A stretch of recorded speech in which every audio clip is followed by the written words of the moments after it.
aborsi itu adalah suatu tindakan yang bertujuan untuk mengakhiri masa kehamilan atau pengguguran kandungan dengan cara mengeluarkan janinnya atau embrio sebelum memiliki kemampuan untuk bertahan hidup di luar rahim ibu. Jenis-jenis aborsi itu ada dua, satu aborsi alamiah, yang kedua abortus provocatus. Aborsi alamiah yaitu gugurnya kandungan bukan karena unsur disengaja. Yang kedua, abortus provocatus itu gugurnya kandungan seseorang karena unsur disengaja. Alasan orang melakukan aborsi itu pertama faktor dalam diri, yaitu karena malu, contohnya hubungan gelap, karena tekanan batin, contohnya diperkosa, karena faktor ekonomi. Yang kedua, faktor luar diri, yaitu ada ahli pengangguran, keprihatinan orang lain, dan jenis kelamin yang dikandung tidak sesuai dengan harapan. Resiko menggugurkan kandungan itu pertama, memberi peluang tidak akan mengandung lagi. Yang kedua, akan mengalami gangguan emosional.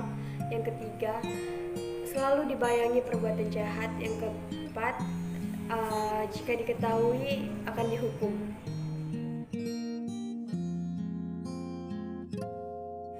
Pandangan ajaran gereja tentang menggugurkan kandungan. Yang pertama, dalam kitab suci Yeremia 1 ayat 4-5, sebelum aku membentuk engkau dalam rahim ibumu, aku telah mengandungkan engkau.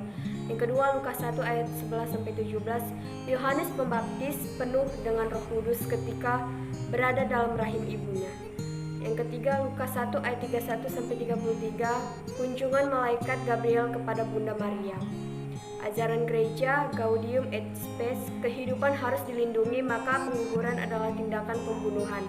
Yang kedua, dalam Katolik Kanon 1398,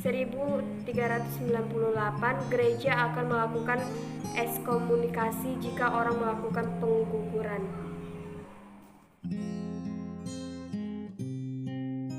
Negara dalam melakukan aborsi itu dalam pasal 342, seorang ibu yang melakukan pengguguran berencana hukuman penjara 9 tahun. Dalam pasal 346, perempuan yang sengaja menyebabkan mati kandungan, hukuman penjara 4 tahun. Dalam pasal 347 ayat 1, orang yang sengaja mematikan kandungan tidak dengan izin perempuan tersebut, hukuman penjara selama 12 tahun. Dalam pasal 348 ayat 1, orang yang sengaja mematikan kandungan dengan izin perempuan tersebut, hukuman penjara selama 6 bulan. Dalam pasal 349, seorang tabib atau dukun yang membantu dalam kejahatan tersebut akan dihukum dan dipecat dari jabatannya. Usaha mencegah aborsi itu yang pertama dalam keluarga. Keluarga merupakan sebuah gereja kecil, perlu mendidik orang untuk beriman dan bermoral. Yang kedua itu umat beriman. Umat beriman itu menyediakan nasihat bagi wanita-wanita hamil. Yang ketiga, melalui lembaga pendidikan itu memberikan ceramah dan lain-lain. Yang keempat, semua orang itu perlu menaruh rasa hormat kepada wanita yang punya anak tanpa suami yang sah. Yang kelima itu media massa itu perlu memiliki kode etik dalam menyampaikan pesan. Yang keenam itu tim medis itu perlu memiliki kode etik.